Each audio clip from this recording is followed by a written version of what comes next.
Hello everyone. This is our first one to one interaction session जो कल हमने रात को 10:30 बजे के करीब में रखा गया था। इसमें काफी सारे स्टूडेंट्स के अच्छे अच्छे डाउट्स आए थे और वो हमने अच्छे से सॉल्व भी किए थे। तो इस पूरी वीडियो को आप देखिए और आपके बहुत सारे डाउट बहुत सारी कंफ्यूजन सॉल्व होंगी।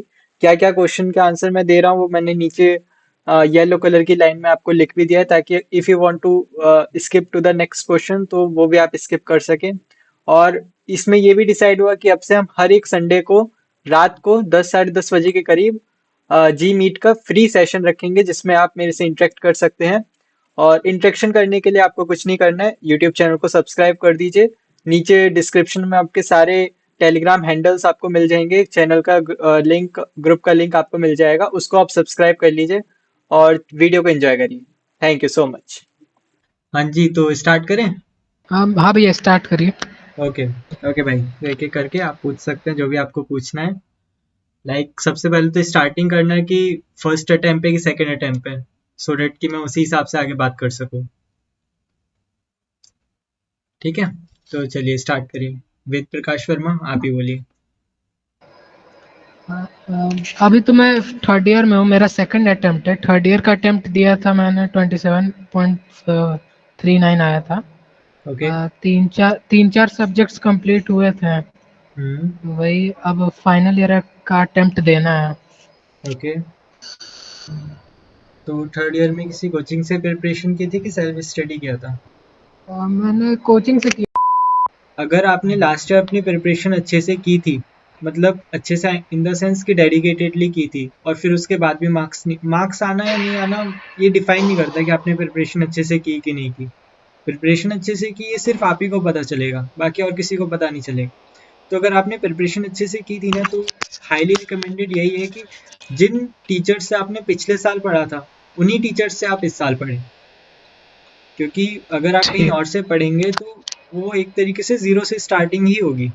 हर एक टीचर का सिलेबस तो सेम है पर पढ़ाने का तरीका अलग अलग होता है। फिर सीक्वेंस अलग अलग होता है कि कोई किसी चीज़ को पहले पढ़ाता है, कोई किसी चीज़ को पहले पढ़ाता है। तो आपने जो लास्ट ईयर जिन टीचर से पढ़ा था उन्हीं टीचर से कंटिन्यू करें। जी जी या बिल्कुल। जैसे कि प्रॉब्लम क्या होता है कि नोट्स बना लेते हैं, लेक्चर्स देख लेते हैं, रिवीजन में प्रॉब्लम होता है। उसमें रहता है कि सीन जैसे लेक्चर्स कंप्लीट करो, मतलब ऐसे दिमाग में चलता है कि पहले लेक्चर्स कंप्लीट करो, और रिवीजन के लिए मतलब प्रॉपर वो नहीं हो पाता।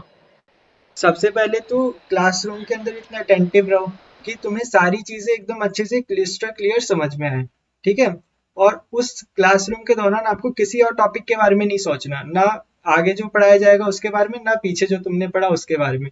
फिर दूसरा, जब रिवाइज करो तो वो रिकॉल करने की कोशिश करो कि उस टॉपिक को पढ़ाते हुए सर ने बोला क्या था।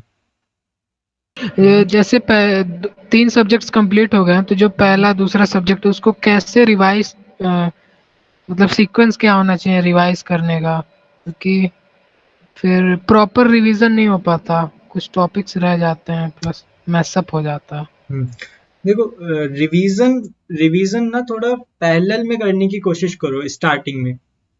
ठीक है, तुम्हारा जो रिवीजन है ना वो तुम्हारा जो नॉर्मल लेक्चर का फ्लो है उसको नहीं तोड़ पाए। ठीक है, अगर जैसे स्टार्टिंग में तुम्हारे पास कोर्स वर्क कम है तो डेली तुमने 1 घंटा 1.5 घंटा ऐसे रिवीजन के लिए निकाल लिया, इस टाइप का। ठीक है, और अगर अभी तुम रिवीजन नहीं कर पा रहे हो तो उस रिवीजन को नहीं करो, रहने दो। अगर तुम्हारे लेक्चर्स की क्वांटिटी ज्यादा हो रही है तो इस समय रिवीजन को रहने दो, कोई प्रॉब्लम नहीं है। इस समय तुम जो करंट में टॉपिक्स चल रहे हैं उनके ऊपर ज्यादा फोकस करो। जैसे जैसे तुम्हें टाइम मिलता जाए वैसे वैसे तुम साइड में टाइम निकालते जाओ, 1 घंटा 2 घंटा 3 घंटा, जैसे जैसे एज पर योर कंफर्टेबल, जैसे जैसे तुम्हें लगता है वैसे वैसे टाइम निकालते जाओ। पर रिवीजन कभी भी ना नेचुरल फ्लो ऑफ लेक्चर्स को ब्रेक नहीं करना चाहिए जब तक कि तुम्हारा सिलेबस खत्म नहीं हो जाए। समझ रहे हो, मेन तुम्हारे लेक्चर्स हैं, revision is a secondary thing. अगर तुम लेक्चर्स को क्लासरूम के दौरान ही बहुत अच्छे से समझ पा रहे हो ना तो तुम उन्हें भूलोगे नहीं। और एक पॉइंट मैं यहाँ पे और ऐड कर देना चाहता हूँ कि कुछ लोग कहते हैं कि मतलब रटने से, रटना रटना अच्छी बात नहीं होती, कुछ लोग कहते हैं कि सिर्फ समझने से नहीं होता। तो मेरा ये मानना है कि समझना और रटना दोनों ही जरूरी होता है। ठीक है, क्लासरूम के दौरान तुम्हें समझने पे ज्यादा फोकस करना है। समझने पे क्यों फोकस करना है? ताकि तुम सेम तरीके के दूसरे क्वेश्चन भी अटेम्प्ट कर पाओ। ठीक है। और रटना क्यों जरूरी है उस सेम चीज को, ताकि वो जो कॉन्सेप्ट है वो लंबे टाइम तक तुम्हारे दिमाग में रहे। ठीक है, तो समझना और रटना ये दोनों को तुम्हें साथ साथ लेके चलना है। रिवीजन पे स्टार्टिंग में ज्यादा ध्यान देना नहीं है, रिवीजन तुम्हें पैरेलली करना है, साइड टू साइड 1 घंटा 2 घंटा निकाल के अगर मिले तो। बाकी तुम्हें अपनी नेचुरल लेक्चर की फ्लो को नहीं टूटने देना। ओके ओके भैया। हेलो। हाँ हाँ, निखिल कुमार। हाँ भैया वो हाँ भैया वो पूछना है कि टाइमिंग के साथ मेरा तो इशू हो जाता है कि करंटली हम अभी इंटर्नशिप कर रहे हैं, फाइनल ईयर में हैं एंड इस बार दिए थे तो मेरे 24.67 स्कोर आए थे। ओके। तो उसके लिए मतलब क्या करें और कैसे मतलब मैनेज करें, नहीं हो पाता है क्योंकि जैसे डिस्क्रीट मैथमेटिक्स हो गया, ये इतना हम्म। लेंदी सिलेबस है इसका कि कवर करते करते मतलब बोर्डम टाइप का आने लगता है। पीवाईक्यूज तो बन रहे हैं बट टेस्ट सीरीज देने जा रहे हैं तो वहां पर क्वेश्चंस अगर 15 क्वेश्चंस आते थे ना, 4 बन रहे, बट पीवाईक्यूज जैसे क्लास में करवा देते थे वो लोग, तो एक जस्ट टाइप होता था कि ये मेमोराइज हो गया, तो ये कैसे करें सही। देखो, यहाँ पर जितने भी 30 मार्क्स वाले स्टूडेंट्स हैं ना, उनके लिए तो देखो कॉन्सेप्ट्स ही आपके वीक है। ठीक है, क्योंकि गेट ओके। एग्जाम एक ऐसा एग्जाम नहीं है जिसको बहुत ज्यादा प्रैक्टिस की जरूरत हो। गेट एग्जाम जैसे जेई एडवांस टाइप का एग्जाम होता था ना, वैसा एग्जाम हम्म। बिल्कुल नहीं है। गेट एग्जाम के लिए अगर आपके कॉन्सेप्ट स्ट्रांग है, प्लस आपको क्वेश्चन पढ़ के समझ में आ जा रहा है कि इस क्वेश्चन में ये कॉन्सेप्ट यूटिलाइज होगा, तो आपके मार्क्स 50-55 तक तो मार्क्स आराम से आ जाने हैं। अगर 30 मार्क्स तक आ रहे हैं तो इसका बस यही मतलब है कि आपके कॉन्सेप्ट्स बहुत ज्यादा वीक है कहीं ना कहीं। ठीक है। और नेक्स्ट सवाल आपका टेस्ट सीरीज के लिए था, तो मेरा जो पर्सनल मानना है कि टेस्ट सीरीज को ना आप ऐसा प्रैक्टिस का सोर्स समझ के ना करो। ठीक है, प्रैक्टिस के लिए आप सबसे पहले तो वही मैंने बताया कि प्रैक्टिस के लिए आप सबसे पहले तो जो आपके क्लास नोट्स के क्वेश्चंस हैं उनको करो। उन उसमें तो आप अच्छे से कंफर्टेबल होनी चाहिए, क्योंकि टीचर जो क्लासरूम में क्वेश्चंस करवाता है ना, वो इस हिसाब से करवाता है कि that question will cover your whole syllabus, कि वो सारी वैरायटी कवर कर ले क्लासरूम में। इस एम के साथ में वो क्वेश्चंस करवाए जाते हैं क्लासरूम में। तो फिर और उसके बाद में तुम बहुत सारे सोर्सेज हैं इंटरनेट पे, डीपीपीज हैं, वर्कबुक्स हैं, XYZ कोचिंग्स की, उनको सॉल्व करो प्रैक्टिस के लिए। टेस्ट सीरीज को आप प्रैक्टिस के लिए सॉल्व मत करो। टेस्ट सीरीज का बस एक ही एम होना चाहिए, to increase your marks in the main examination. ठीक है, अगर तुमने सारी चीजें प्रैक्टिस प्रैक्टिस सब कुछ कर लिया, तब भी हो सकता है कि तुम्हारे गेट में मार्क्स ना आए। क्यों नहीं है? क्योंकि सिली मिस्टेक्स नाम की भी एक चीज होती है। बहुत बार होता है कि तुमने क्वेश्चंस में आंसर कुछ और निकाला, पर वहां पे टिक कुछ और करा है कि नहीं? हम्म। प्लस 3 घंटे में किस तरीके से क्वेश्चन अटेम्प्ट करना है, इसका भी तुम्हें मतलब इन्वायरमेंट इस इन्वायरमेंट का भी तुम्हें पहले से एक्सपीरियंस होना चाहिए। तो इन सब चीज़ों के लिए टेस्ट सीरीज को यूज़ करो, कि अगर तुम्हारा सितंबर अक्टूबर तक सिलेबस कंप्लीट फिनिश हो जाता है, उसके बाद तुम टेस्ट सीरीज देना स्टार्ट करते हो फुल लेंथ टेस्ट, तो स्टार्टिंग के फर्स्ट टेस्ट में जितने मार्क्स आएंगे, और फिर लास्ट में जाके जनवरी फरवरी के टेस्ट में, मॉक टेस्ट में जितने मार्क्स आएंगे, उसके बीच में आपको बहुत डिफरेंस देखने को मिलेगा। जबकि आपकी कॉन्सेप्ट की अंडरस्टैंड पहले भी इतना था, अब भी इतना है, पर फिर भी इतना जंप देखने को मिलेगा आपको मार्क्स में। वो सब सिली मिस्टेक्स और टाइम मैनेजमेंट के कारण हुआ है। ओके। डाउट सॉल्व हुआ? जी भैया। या Maya, as you already got 700 around rank in your first attempt, so it was easy for you to get 390 at 10. But the students were getting only 30 marks. Can they get 80 plus in 2026? Okay. देखो, सबसे पहली बात मैंने starting भी इस बात से की थी कि आपके कितने मार्क्स आ रहे हैं ना, इस बात से डिफाइन नहीं करते, कि इस बात से डिफाइन नहीं है कि आपकी तैयारी कैसी थी। ठीक है, marks is just a number. ठीक है, तैयारी आपकी कैसी है सिर्फ आप ही को पता होगा। ठीक है, कि आपने पिछले साल कैसी तैयारी की थी।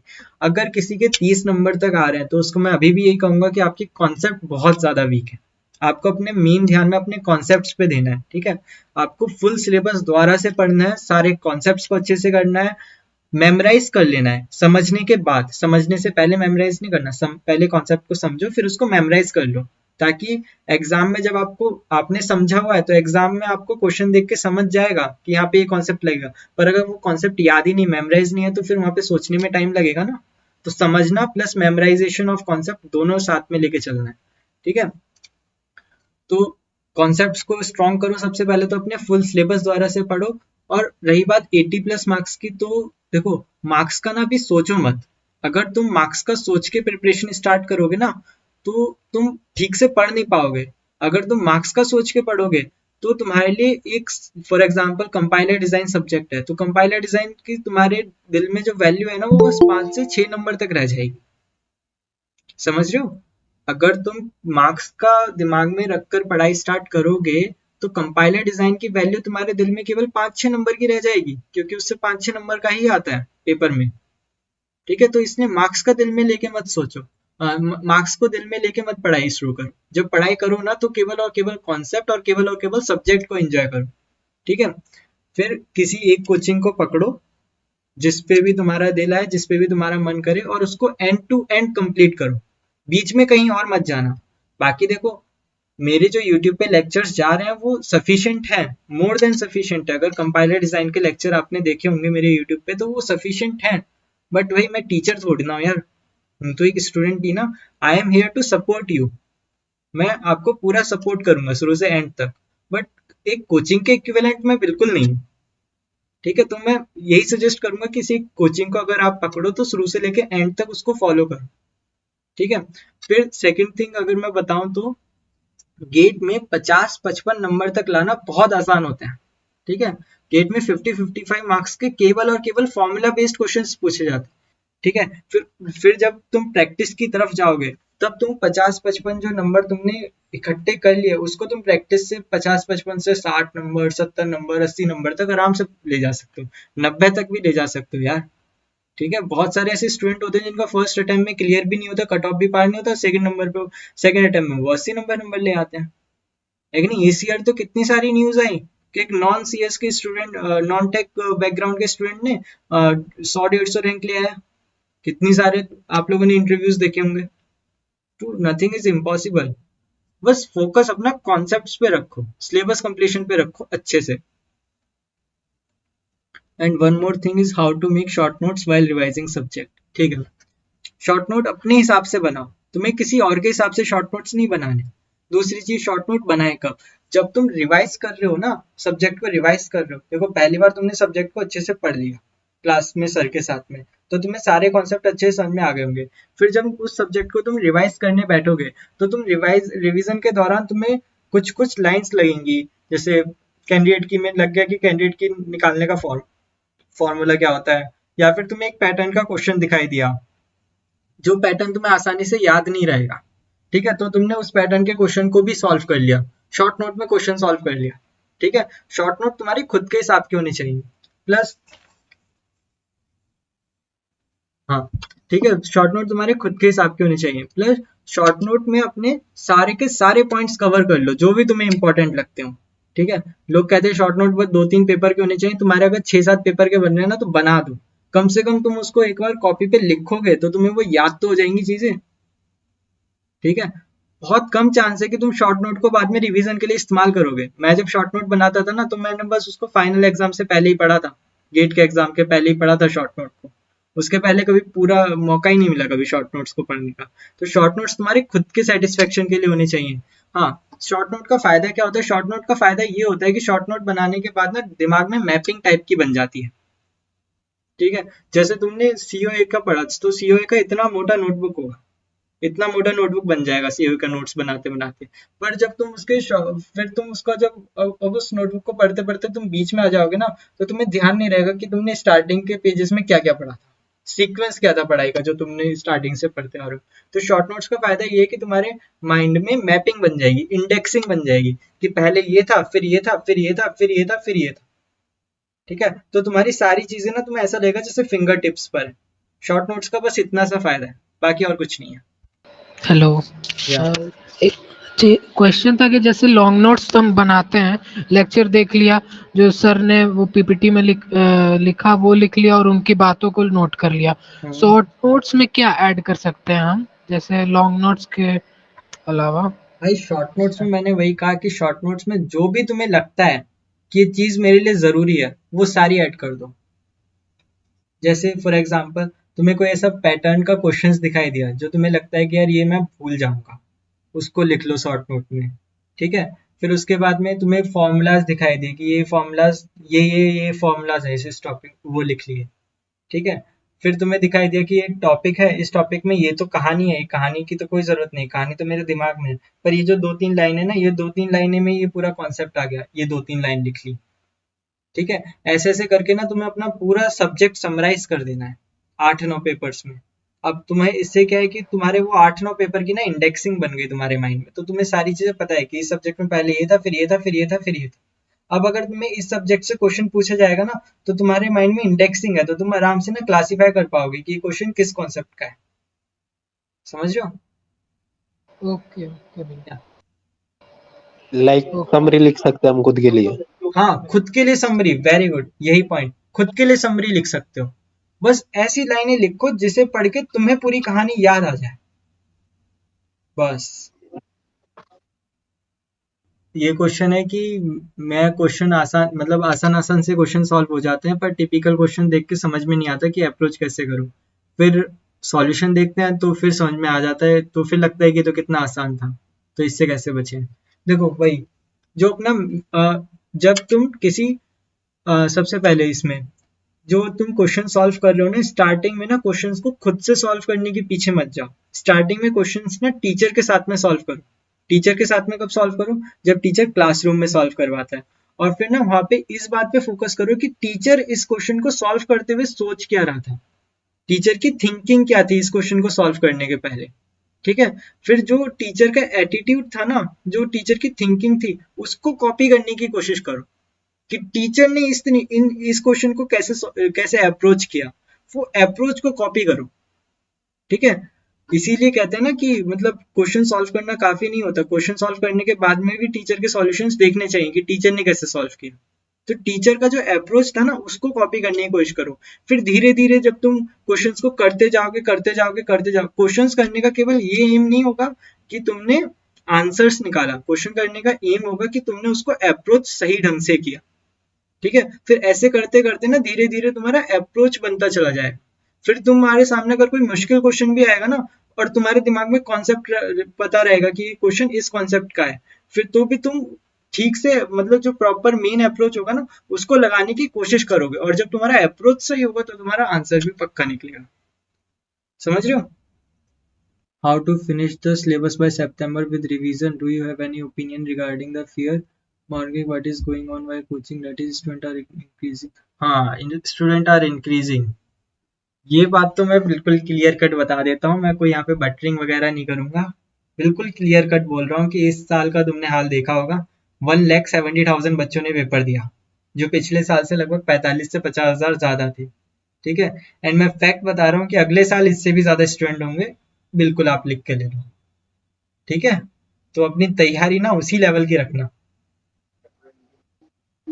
इस साल जितना रैंक वर्सेस मार्क्स का रेशियो बढ़ा ना, अगले साल इससे भी ज्यादा बिगड़ेगा। नो श्योर, इससे भी ज्यादा बिगड़ेगा। हाँ, अगले साल ये नॉर्मलाइजेशन का चक्कर नहीं होगा, क्योंकि नॉर्मलाइजेशन केवल इसी आईआईटी ने नॉर्मलाइजेशन की रेट लगाई। पहले जो आईआईटी नॉर्मलाइजेशन करती थी, लास्ट ईयर आईएससी बैंगलोर ने भी नॉर्मलाइजेशन किया, और बहुत परफेक्ट नॉर्मलाइजेशन किया। इस बार इन लोगों ने पेपर का लेवल अलग अलग करके बिगाड़ दिया। पर रैंक वर्सेस मार्क्स का जो रेशियो है ना, वो आगे पीछे होता है नंबर ऑफ स्टूडेंट्स की वजह से, और वो अगले साल और ज्यादा बिगड़ेगा। तो अपने मार्क्स पे ना, मतलब ये मान लो कि अगर तुम्हें अच्छी रैंक चाहिए तो तुम्हें 80 प्लस मार्क्स लाने पड़ेंगे। अच्छी रैंक का मतलब होता है 100, 150, 200 रैंक। अगर ये चाहिए तो तुम्हें 80 प्लस मार्क्स तो लाने पड़ेंगे एटलीस्ट। तो ये स्टूडेंट्स आर इंक्रीजिंग, इस डर को तो हटा ही दो, क्योंकि स्टूडेंट्स तो बढ़ेंगे ही बढ़ेंगे, नो डाउट बढ़ेंगे। अगले साल कंपटीशन इस साल से भी ज्यादा होगा। और सितंबर तक सिलेबस कैसे फिनिश करें? हाँ, वही स्टार्टिंग वाला जो कुमार सर का डाउट था ना, वही कि अगर तुम्हें कॉन्फिडेंस है अपनी प्लानिंग पे कि तुम डिसाइड कर सकते हो कि तुम्हें कौन से मंथ में क्या पढ़ना है, ये सब कुछ वगैरह वगैरह, तब तुम फ्री सोर्सेज भी बहुत बहुत सारे हैं यूट्यूब पे, तुम उसके हिसाब से प्लानिंग बनाओ। अगर तुम्हें खुद पे यकीन नहीं है कि मैं नहीं कर पाऊंगा खुद से, भाई कोचिंग ज्वाइन कर लो। ठीक है, कोचिंग ज्वाइन कर लो, जो टीचर कैरिकुलम बना के तुम्हें दे, उसको ब्लाइंडली होके फॉलो करो। ठीक है, मैं कोचिंग को प्रमोट नहीं कर रहा, पर मैं तुम्हें ट्रुथ बता रहा हूँ कि अगर तुम्हें खुद की प्लानिंग पे भरोसा नहीं है तो कोचिंग ज्वाइन कर लो। 7-8 हज़ार तक की कोचिंग पड़ेगी, कोई भी XYZ ठीक ठाक कोचिंग 7-8 हज़ार तक में हो जाएगा। उसमें टीचर तुम्हारे डेली के डेली लेक्चर्स डालेगा, वो डेली के डेली लेक्चर्स तुम्हें देखने पड़ेंगे। वीकली तुम हर हफ्ते तुम्हारा टेस्ट भी होगा, उस टेस्ट से तुम्हारी परफॉर्मेंस का भी पता चलता जाएगा और तुम्हें प्रैक्टिस के लिए DPPs वगैरह भी मिलेंगी, तो उसके साथ में तुम्हारी प्रैक्टिस भी होती जाएगी। प्लस तुम्हारा जब सितंबर अक्टूबर तक सिलेबस खत्म हो जाएगा तो उसके बाद में वो लोग तुम्हारी रिवीजन क्लासेस भी लगा देंगे। सारी कोचिंग करती है सारा काम, ठीक है। वो तुम्हारी रिवीजन क्लास भी लगा देंगे जिसमें तुम्हारा सब्जेक्ट रिवाइज भी होता रहेगा। फिर उसके बाद में क्रैश कोर्स भी आ जाएगा एक नवंबर दिसंबर में यूट्यूब पे फ्री में। वो crash course same faculty members का होगा, तो उस क्रैश कोर्स को भी तुम अटेंड कर लेना। जिससे क्या है कि जो तुम्हारा पहले सब्जेक्ट तुमने 10 दिन 15 दिन लगा के जो सब्जेक्ट पढ़ा था, अब उस सब्जेक्ट के सारे कॉन्सेप्ट 3-4 दिन में वो टीचर फटाफट पढ़ के चले जाएंगे, तो तुम्हारा रिवीजन बढ़िया से हो जाएगा। फिर उसके बाद में प्रैक्टिस सेशंस बहुत सारे होते हैं कोचिंग्स में यूट्यूब पे फ्री में, तो वो प्रैक्टिस सेशन करोगे तो फिर तुम्हारे पेपर के पहले की सारी तैयारी फिनिश हो जाएगी। ये सब बात का काम है, सितंबर के बाद का काम है, उस समय की प्लानिंग उस समय पे देखेंगे। पर अभी तो मैं यही कहूंगा कि अगर तुम्हें खुद पे भरोसा है, खुद की प्लानिंग पे भरोसा है, सेल्फ कॉन्फिडेंस है इतना कि मैं खुद से प्लान करके चीजें कर सकता हूँ, तभी तुम यूट्यूब की प्लेलिस्ट, अगर खुद पे भरोसा नहीं है, इतना सा भी डाउट है ना खुद पे, कोचिंग ले लो, ठीक है। वो तुम्हारा सिलेबस अच्छे से कंप्लीट करवा देंगे। अगर मैं यहाँ पे तुम्हें फेक होप्स दे दूं, गलत होगा ना यार। होप दे दूंगा तो फिर तुम कहोगे कि यार अर्पित भैया ने कहा है तो करते हैं स्टार्ट। फिर अगर तुम्हारे 4-5 महीने यहाँ पे ऐसे वेस्ट हो गए तो तुम उसके बाद तुम मुझे तो गाली दोगे तो मेरा तो कुछ नहीं बिगड़ेगा, पर तुम्हारा बहुत कुछ बिगड़ जाएगा, है कि नहीं। तुम्हारे 4-5 महीने गए मतलब पूरे साल की प्रिपरेशन डिस्टर्ब, ठीक है।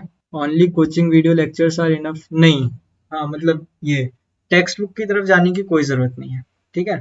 टेक्स्ट बुक वगैरह फॉलो करने की कोई ज़रूरत नहीं। हाँ, अगर मतलब आप में से कोई मतलब एकदम हाई IQ टाइप का बच्चा है जो टेक्स्ट बुक समझ के एकदम टेक्स्ट बुक आग सामने आते एकदम समझ लेता है कि सामने लिखा क्या है, हाँ तो अलग बात है। पर मेरे जैसे नॉर्मल स्टूडेंट के लिए गेट की प्रिपरेशन में टेक्स्ट बुक की कोई जगह नहीं है, ठीक है। तो अच्छे से टीचर से पढ़ना और उनको एंड टू एंड फॉलो करना। उनके वीडियो लेक्चर के अलावा तुम्हें क्या जरूरत है, वर्कबुक की जरूरत है, वर्कबुक सॉल्व करने की, ताकि तुम्हारी प्रैक्टिस अच्छे से हो जाए। एक अच्छी सी टेस्ट सीरीज की जरूरत है ताकि तुम्हारी सिली मिस्टेक्स कम हो जाए। एंड PYQs मोस्ट इंपॉर्टेंटली, सभी लोगों को साल में एटलीस्ट 3 टाइम तो PYQ सॉल्व करनी करना है। हर एक क्वेश्चन को एटलीस्ट 3 टाइम तो सॉल्व करना ही करना है। फिर एक एक बार पूरे साल में कम से कम नहीं, पूरे साल में एक बार PYQs को प्रॉपरली सॉल्व करना, ठीक है। एक अलग से नोटबुक बना लेना और उसमें प्रॉपर क्वेश्चन नंबर डाल के सॉल्व करना। एक बार तो एटलीस्ट ऐसे सॉल्व करना ही करना प्रॉपरली नोटबुक में मेंटेन करके। बाकी 2 टाइम तो ऐसे कहीं पर भी हवा में पेपर में जैसे भी तुम्हें सॉल्व करना है वैसे करना, पर एक टाइम प्रॉपर सॉल्व करना। भैया MSQ क्वेश्चन में इफिशियंसी, हाँ MSQ क्वेश्चन में इफिशियंसी, MSQ क्वेश्चंस एक ऐसे क्वेश्चंस होते हैं जो कि कॉन्सेप्ट को सबसे ज्यादा चेक करते हैं, ठीक है। MCQ क्वेश्चंस में तो क्या होता है कि भाई आंसर्स मैच कर रहा है कि नहीं कर रहा, पर MSQ क्वेश्चन में भाई पूरे के पूरे आपके कॉन्सेप्ट यूटिलाइज हो जाते हैं। तो MSQ क्वेश्चन में इफिशियंसी इंक्रीज करने का केवल एक ही रास्ता है कि अपने कॉन्सेप्ट को एकदम स्ट्रांग रखो। फिर जो वर्कबुक आप यूज कर रहे हो ना, उस वर्कबुक में उस MSQ के रिलेटेड सारे क्वेश्चंस होंगे ही होंगे, ठीक है। उस वर्कबुक को सॉल्व करते करते धीरे धीरे इफिशियंसी अपने आप बढ़ती चली जाएगी। पर प्राइमरी काम यही है कि कॉन्सेप्ट अच्छे से स्ट्रांग होना चाहिए। कॉन्सेप्ट अगर थोड़ा बहुत वीक हो तो MCQ में तो काम फिर भी चल जाता है क्योंकि उसमें एक ही ऑप्शन सही होता है, पर MSQ में नहीं चलता। और इस साल से तो क्या ही ट्रेंड आया है MSQ में कि सेट 2 में, अगर आपको पता ना हो तो मैं बता दूं कि सेट 2 में से बहुत सारे MSQ थे जिसमें एक ही आंसर सही था, only one option is correct in the MSQ। And जब बच्चे के सामने MSQ आता है ना तो उसकी मेंटल स्टेट ऐसी रहती है कि भाई इसके तो 2 या 2 से ज्यादा ऑप्शन सही होंगे ही होंगे। तो अगर एक क्वेश्चन सही, एक ही ऑप्शन उसका सही निकलता है ना, तो उसके अंदर सेल्फ डाउट आ ही जाता है कि यार मैंने कुछ गलत तो नहीं कर दिया वैसा। तो MSQ के लिए कॉन्सेप्ट बहुत स्ट्रांग होना चाहिए। आपने कितने मॉक टेस्ट दिए थे और स्टार्ट कब किया था? भाई मैंने स्टार्ट तो मतलब जब मेरे 2024 का रिजल्ट आया, रिजल्ट नहीं, जब मैंने 2024 का एग्जाम दे दिया था ना, उसी के 2 या 3 दिन बाद से मैंने स्टार्ट कर दिया था। मतलब मैंने रिजल्ट का भी वेट नहीं किया था क्योंकि मैं गेट के ही मतलब मेरा मतलब एम गेट ही था। वो तो इस बार थोड़े अनवांटेड सर्कमस्टेंसेस के कारण और मेरी भी कुछ ना कुछ गलतियां रही होंगी, इसके कारण मेरी ये रैंक रह गई। वरना मेरा मतलब एम थोड़ा अच्छा था गेट में, अंडर 100 का तो एम था मेरा। और मॉक टेस्ट कितने दिए थे और स्टार्ट कब किए थे? मैंने मॉक टेस्ट ज़्यादा नहीं दिए, मैंने मॉक टेस्ट का दिसंबर में ही स्टार्ट किया था, क्योंकि मेरा मॉक टेस्ट से वही एम था। मेरा मॉक टेस्ट का एम प्रैक्टिस करना नहीं था, मेरा मॉक टेस्ट का एम सिली मिस्टेक कम करना था, मार्क्स को इंक्रीज करना था। इसलिए मैं मॉक टेस्ट को ना हमेशा एग्जाम के 2 महीने पहले ही स्टार्ट करता हूँ, ताकि वो मार्क्स इंप्रूव करते करते करते करते जब मेरा एकदम बेस्ट पॉइंट आए ना सॉल्व करने का क्वेश्चन को, उस टाइम पे मेरा एग्जाम हो। ठीक है, वरना अगर मैं स्टार्टिंग में सॉल्व करूंगा तो मेरा पीक पॉइंट ऐसे ऐसे स्टार्ट करके इफिशिएंसी ऐसे बढ़ती जाएगी, पर वहां पे जाके इफिशिएंसी के बाद में यहाँ पे जाके मैं सॉल्व करना बंद कर दूंगा, तो धीरे धीरे इफिशिएंसी फिर घटती चली जाएगी। इसलिए मैं ज्यादा देर पहले स्टार्ट नहीं करता, लास्ट में स्टार्ट करता हूँ, ताकि इफिशिएंसी जब बढ़ते बढ़ते अपने पीक पॉइंट पर हो, उसी टाइम पे मेरा मेन एग्जाम आ जाए। हाँ, पर ये मेरा तरीका था, तुम लोग ऐसे मत करना। तुम लोगों को टेस्ट सीरीज को कैसे अप्रोच करना है ये मैं बता देता हूँ। ठीक है, how to approach test series. एक टेस्ट सीरीज, हाँ मिस्टर बनी अभी पढ़ते हैं, पहले मैं ये बता देता हूँ कि how to approach test series. ठीक है, देखो एक टेस्ट सीरीज पकड़नी है।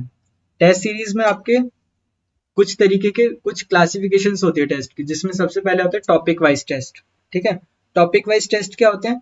एक सब्जेक्ट के अंदर बहुत सारे टॉपिक्स होते हैं, उन टॉपिक्स के एक एक टॉपिक का एक एक टेस्ट दे देते हैं। फिर उसके बाद होते हैं सब्जेक्ट वाइज टेस्ट, एक सब्जेक्ट का एक टेस्ट। फिर उसके बाद होते हैं मल्टी सब्जेक्ट टेस्ट, एक दो सब्जेक्ट मिला के एक टेस्ट होता है। ठीक है, फिर उसके बाद होता है फुल सिलेबस टेस्ट। तो आपको एम ऐसा करना है कि टेस्ट सीरीज आप मतलब टेस्ट सीरीज परचेज करने में आप लेट मत करो। जैसे ही टेस्ट सीरीज लॉन्च हो वैसे ही परचेज करके अपने पास रख लो। फिर उसके बाद जैसे जैसे तुम कोचिंग में या फिर कहीं से भी XYZ जगह से कहीं से भी जब तुम पढ़ रहे हो सब्जेक्ट को, ठीक है, तो उस सब्जेक्ट को पढ़ने के दौरान जैसे जैसे तुम्हारा टॉपिक खत्म होता जाए ना, वैसे ही तुम टॉपिक वाइज टेस्ट दे डालो। समझ रहे हो? क्वेश्चन सॉल्व करने में आपकी प्रैक्टिस इस्तेमाल नहीं होती, इस्तेमाल होते हैं केवल और केवल आपके कॉन्सेप्ट। और जब आप क्लासरूम में कॉन्सेप्ट को पढ़ते हैं उस टाइम पे कॉन्सेप्ट आपके सबसे ज्यादा ताजे होते हैं दिमाग में। तो उस टाइम पे अगर तुम टेस्ट सीरीज सॉल्व करोगे तुम्हारी आराम से टेस्ट सीरीज सॉल्व हो जाएगी, तो उसकी चिंता मत करना। तो जैसे जैसे तुम्हारे टॉपिक्स कंप्लीट होते जाते हैं, टॉपिक वाइज टेस्ट को आपने वहीं पे निपटा देना है। फिर जब सब्जेक्ट खत्म हो जाए तो उसके बाद में सब्जेक्ट वाइज टेस्ट को निपटा देना है। ठीक है, तो सब्जेक्ट वाइज टेस्ट को टॉपिक वाइज टेस्ट को आपको साथ साथ ही निपटाते निपटाते चलना है। फिर जब 2-3 सब्जेक्ट हो जाए उसमें कंफर्टेबल थोड़ा सा महसूस कर लो, तो उसके फिर MST मल्टी सब्जेक्ट टेस्ट दे डालो। ऐसे करके आपने प्रिपरेशन के दौरान ही सिर्फ फुल मॉक टेस्ट को छोड़ के बाकी सारे टेस्ट खत्म कर देने हैं प्रिपरेशन के दौरान। फिर जब लास्ट में जाके तुम्हारा सारा सिलेबस खत्म हो जाए उसके बाद आराम से स्टार्ट करो अपने फुल मॉक टेस्ट। ठीक है, इस तरीके से टेस्ट सीरीज को अप्रोच करना। मैंने एक क्वेश्चन पूछा था एक चैट के अंदर। आप एक काम करोगे प्लीज करना है। हाँ क्यों नहीं, हम हर हफ्ते ऐसी मीट रख लिया करेंगे, कोई दिक्कत की बात नहीं है। ठीक है, रात में ही रखेंगे 10-10:30 बजे के हाँ करीब, क्योंकि पूरे दिन तो मेरा खुद का काम रहता है। हाँ हाँ हाँ तो भैया मेरा एक और क्वेश्चन है कि जैसे हम लोग मतलब स्टार्ट ही कर रहे हैं, कॉन्सेप्ट नहीं है, तो जैसे यूट्यूब पे हम लोग देखते हैं कि ये ट्रिक्स वगैरह आ रहे हैं एंड कुछ अच्छे अच्छे टीचर्स बोलते हैं कि गेट में कुछ ट्रिक्स होते नहीं है, तो ये एक ट्रैप है यूट्यूब व्यू के लिए, मतलब कि ओरिजिनली हम लोग गेट का क्वेश्चन ट्रिक से सॉल्व कर सकते हैं या हर बार हमें कॉन्सेप्ट कंपलसरी आनी चाहिए? देखो, कॉन्सेप्ट कंपलसरी आने चाहिए। ठीक है, ट्रिक्स का एम होता है क्वेश्चन को कम टाइम में सॉल्व करना। ठीक है, ट्रिक्स कभी भी कॉन्सेप्ट का अल्टरनेटिव नहीं हो सकती।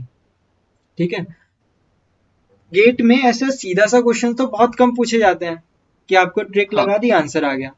ठीक है, पर गेट में कॉन्सेप्ट्स पूछे जाएंगे उस ट्रिक से रिलेटेड। तो अगर तुम्हें कॉन्सेप्ट आता होगा ना, तो तुम पहचान जाओगे कि यहाँ पे ट्रिक किस तरीके से इस्तेमाल करें कि आंसर आ जाए। जैसे कि आज ही मैंने तुम 2026 पास आउट हो कि 2025 पास आउट हो? 2025। हाँ, तो कंपाइलर डिजाइन पढ़ा है? हाँ। ठीक है, कंपाइलर डिजाइन में LL ग्रामर होती है। LL ग्रामर को आइडेंटिफाई करने का कि LL ग्रामर है कि नहीं है, तो ट्रेडिशनल मेथड तो ये रहता है अपने कि LL1 टेबल बनाते हैं। फिर टेबल के किसी भी सेल के अंदर अगर एक से ज्यादा एंट्री है तो वो LL1 नहीं है कि नहीं? ये ट्रेडिशनल मेथड होता है कि टेबल बना के सॉल्व करो, पर इसकी एक ट्रिक भी है। ट्रिक क्या है कि जो राइट हैंड साइड में सारी ग्रामर्स लिखी हैं उसका फर्स्ट लेके इंटरसेक्शन देखते जाओ। अगर इंटरसेक्शन में कहीं भी फाइ आ रहा है तो LL1 है, फाइ नहीं आ रहा तो LL1 नहीं है। कोई भी टेबल वगैरह बनाने की जरूरत नहीं है। तो ये जो ट्रिक है ना, ये केवल और केवल उस क्वेश्चन को कम टाइम में सॉल्व करने के लिए है। वो कॉन्सेप्ट का अल्टरनेटिव कभी नहीं हो सकती। ठीक है। और जो भी टीचर ये बोलते हैं, मतलब चाहे बड़े से बड़े टीचर हो, पर जो भी ये बोलते हैं कि ये ट्रिक, अगर ये ट्रिक आती है तो कॉन्सेप्ट की कोई जरूरत नहीं, भाई गलत बात है। ठीक है। कॉन्सेप्ट की जरूरत तुम्हें हमेशा पड़ेगी ही पड़ेगी। भाई अगर तुम वो क्वेश्चन को थोड़ा सा भी ट्विस्ट कर दिया तो तुम्हारे दिमाग में ट्रिक रहेगी, पर उसको कैसे यूज करना है तुम बता ही नहीं सकते। समझ रहे हो?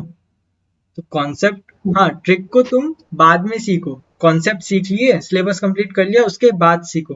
कोई भी टीचर अगर क्लासरूम में पढ़ाता है ना, तो वो स्टार्टिंग में ट्रिक नहीं पढ़ाता। वो स्टार्टिंग में पहले कॉन्सेप्ट पढ़ाता है, फिर उसके बाद में ट्रिक पढ़ाता है। समझ रहे हो? जी भैया।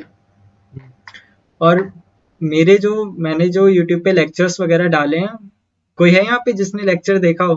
कोई भी?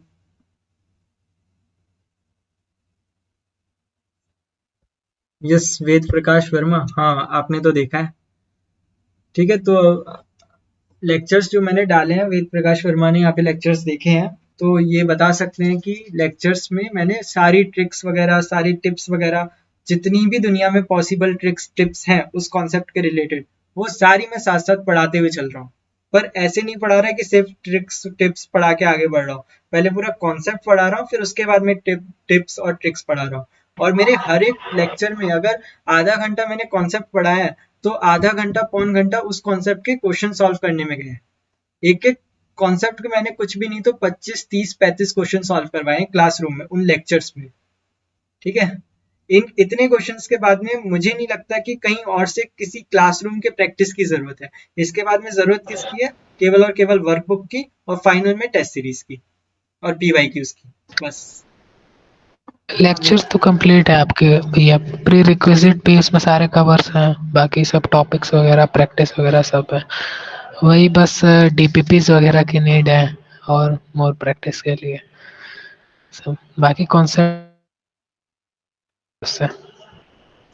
थैंक यू भाई। मतलब अगर लेक्चर्स पसंद आ रहे हैं तो बढ़िया यार, अच्छी बात है। और अगर किसी का भी कुछ भी मतलब पॉइंट वगैरह हो बोलने का कि भैया ऐसे करोगे तो ज़्यादा मज़ा आएगा, वो भी बताना यार, मैं ज़रूर इंक्लूड करूँगा। First of all, thank you for arranging this meet and congratulations for your gate rank. Thank you. And my question is, I am preparing for the 26th gate exam. So my main question is, for from which subject we need to start? Okay, from which subject we need to start? Are you previous student और first comer? Like you have given 2025 attempt? No, first. Okay okay. और have you studied these subjects in your college? Yes. Okay.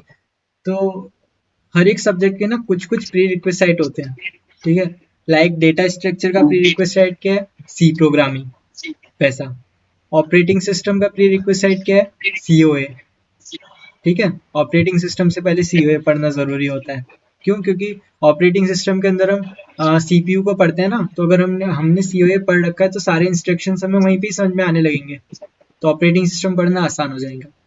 फिर data structures में आपके pointer वगैरह ये सारी चीजें आएंगी। पॉइंटर्स वगैरह आपने सी प्रोग्रामिंग में अच्छे से पढ़े होंगे, तो ये ऐसा रहता है। तो मतलब कुछ ऐसा, मतलब वो नहीं है, बाउंडेड नहीं है कि आपने पहले ये सब्जेक्ट पढ़ना है, ये सब्जेक्ट पढ़ना है, ये सब्जेक्ट पढ़ना है। पर आप पहले प्रीरिक्विजिट वाले सब्जेक्ट खत्म करो, फिर उसके बाद मेन सब्जेक्ट पे जाओ, ये प्रीफरेबल है। और दूसरी बात कि टीचर पे जंप नहीं करना चाहिए बार बार, लाइक एक ही हाँ, टीचर को पे जंप कर रहे हो आप, एक ही सब्जेक्ट मोस्ट से, कभी इम्पोर्टेंट सिर्फ थिंग। टीचर से कभी दूसरे से। सबसे पहले हाँ, टीचर को डिसाइड करने के पहले 4 बार सोचो कि टीचर से पढ़ना सही रहेगा या नहीं। ठीक है। फिर जब डिसाइड कर लिया, तो उसके बाद फिर टीचर को ब्लाइंडली फॉलो करो। उसके बाद मन में डाउट नहीं आना चाहिए अगर एक बार टीचर को डिसाइड कर लिया तो। समझ रहे हो? okay. हाँ, अगर मन में इतना सा भी डाउट लेकर अगर तुम कुछ पढ़ोगे ना, तो तुम्हारा पढ़ाई में मन लगेगा ही नहीं। पता नहीं क्यों दिमाग में ये डाउट आता रहेगा कि यार ये टीचर सही तो पढ़ा रहे हैं या फिर ये टीचर पूरा तो पढ़ा रहे हैं। तो टीचर को डिसाइड करने के पहले 4 बार सोच लो, पर डिसाइड करने के बाद एक बार भी मत सोचना। Then कोचिंग के अलावा जो सब्जेक्ट के पर्टिकुलर सब्जेक्ट के जो बेस्ट टीचर है, सो विच इज गुड, जो सब्जेक्ट वाइज फैकल्टीज जो पुराने ओल्ड वीडियोस से वो देखने चाहिए कि जो अभी दूसरे फैकल्टीज पढ़ा रहे लेटेस्ट वो देखना चाहिए? भाई देखो, अगर तुमने पहले से उन फैकल्टी से पढ़ा हुआ है आधा अधूरा सब्जेक्ट और तुम्हें उसमें बहुत अच्छा कॉन्फिडेंस है जो भी तुमने उधर से पढ़ा, ठीक है, तब तो मैं कहूँगा कि उन्हीं टीचर को कंटिन्यू कर दो। पर अगर तुम बिल्कुल न्यू हो, अभी तक तुमने किसी टीचर से कुछ पढ़ा ही नहीं, तब तुम किसी एक कोचिंग को फॉलो कर लो। तो टीचर्स की क्वालिटी में दोनों जगह पे कहीं पे भी वो कॉम्प्रोमाइज़ नहीं है। तो अगर तुम किसी भी टीचर के लिए फ़ैमिलियर नहीं हो ना, तो तुम किसी एक कोचिंग को फॉलो करो। पर अगर तुम टीचर से फ़ैमिलियर हो पहले से और तुम्हें मन कर रहा है कि मैं इनसे पढ़ा था, मेरे को इनसे ही पढ़ना है, तो यार बिना कुछ सोचे उन्हीं टीचर को फॉलो करो। नहीं, मैंने तो सिर्फ सुना है कि इस सब्जेक्ट के लिए ये बेस्ट है। मैंने तो अभी तक कभी पढ़ा नहीं है हम बस किसी सुना भी है ना, टीचर से। पढ़ा नहीं है ना। हाँ, तो किसी एक कोचिंग को फॉलो करो यार, सबसे बेस्ट है। मन में कोई डाउट ही मत लाओ। एक और टिप देना चाहूँगा कि जो टेस्ट सीरीज का ना तुम्हें वो मिलेगा शेड्यूल, कैरिकुलम, ठीक है, उसका ना प्रिंट आउट निकाल के रख लेना अपने पास। 3-4 पेज होते हैं, ज़्यादा नहीं होते। जो शेड्यूल होता है ना कि MST 1 का सिलेबस ये, MST 2 का सिलेबस ये, सब टॉपिक वाइज टेस्ट 1 का सिलेबस ये, टॉपिक वाइज टेस्ट 2 का सिलेबस ये, तो उसका ना प्रिंट आउट निकाल के रख लेना अपने पास, ठीक है, ताकि तुम्हारे ना और फिर तुम्हारे जैसे जैसे टॉपिक कंप्लीट होते जाए वैसे वैसे तुम उस शेड्यूल में से टेस्ट देखते देखते जाओ कि इतने सब्जेक्ट इतने कंटेंट का कोई टेस्ट है कि नहीं है। अगर है तो दे दो, नहीं है तो देख लो और कितने दिनों बाद टेस्ट में देने के लायक बनूंगा। फिर जब तुम वो कर लो तो उसके बाद में टेस्ट दे दो। फिर जैसे जैसे टेस्ट देते जाओ उसको पेपर पे टिक विक करते जाना, ऐसे थोड़ी अच्छी फीलिंग आएगी। PYQ, वर्कबुक एंड DPP, इन तीनों में डिफरेंस क्या है? हाँ, देखो, वर्कबुक और डीपीपी तो मतलब सेम ही चीज होती है। बस डीपीपी क्या होती है कि वो लोग डीपीपी मतलब डेली प्रैक्टिस प्रॉब्लम। डीपीपी मतलब क्या होता है कि कोचिंग ने डीपीपी एक टर्म डिफाइन किया कि आज 1-2 लेक्चर हुए क्लास के, उसके बाद में एक डीपीपी डाल देंगे जिसमें उन 2 लेक्चर्स में पढ़ाया हुआ कंटेंट के क्वेश्चंस होंगे। फिर उसके बाद 2-3 लेक्चर होंगे, फिर उसके बाद एक डीपीपी अपलोड कर देंगे पीडीएफ कि जिसमें उन 2-3 लेक्चर्स के क्वेश्चंस होंगे। तो ये होती है डीपीपी, जिसमें प्रैक्टिस के ना सेट्स अलग अलग होते हैं। वर्कबुक क्या होता है कि पूरे सब्जेक्ट की एक ही वर्कबुक जिसमें सारे क्वेश्चंस एक साथ टॉपिक वाइज सेग्रीगेट होंगे, ठीक है, मतलब कुछ डिफरेंट नहीं है, दोनों में क्वेश्चंस होते हैं पर अलग अलग कोचिंग ने अलग अलग नाम दे दिए। ओके। पीवाई की तो पता ही है, प्रीवियस ईयर क्वेश्चंस। हाँ हाँ, सेम। वो तो मतलब PYQ और वर्कबुक सिमिलर ही हो गया ना फिर तो। पीवाई की और वर्कबुक हाँ नहीं, मतलब पीवाई की में वो क्वेश्चंस होते हैं जो पहले गेट में आ चुके हैं, वर्कबुक में सारे प्रैक्टिस के क्वेश्चंस होते हैं, समझ रहे हो? ओके। या वर्कबुक हाँ मतलब सॉरी, DPP और वर्कबुक सिमिलर हो हाँ, गया, सॉरी। डीपीपी वर्कबुक एकदम सेम है, दोनों में प्रैक्टिस के क्वेश्चंस है, बस डीपीपी बस अलग अलग करके दे दी, वर्कबुक में सारे क्वेश्चन एक ही साथ एक ही पीडीएफ में दे दिए। ओके। देन दो सब्जेक्ट पैरेलली करने चाहिए कि एक सब्जेक्ट पूरा करना चाहिए देन सेकंड? स्टार्टिंग में तो एक एक करके ही करो, ठीक है। अभी तुम प्रिपरेशन अगर स्टार्ट कर रहे हो ना तो तुम्हें धीरे धीरे पढ़ाई की आदत लगेगी, धीरे धीरे तुम्हारी सेटिंग हैबिट बढ़ेंगी।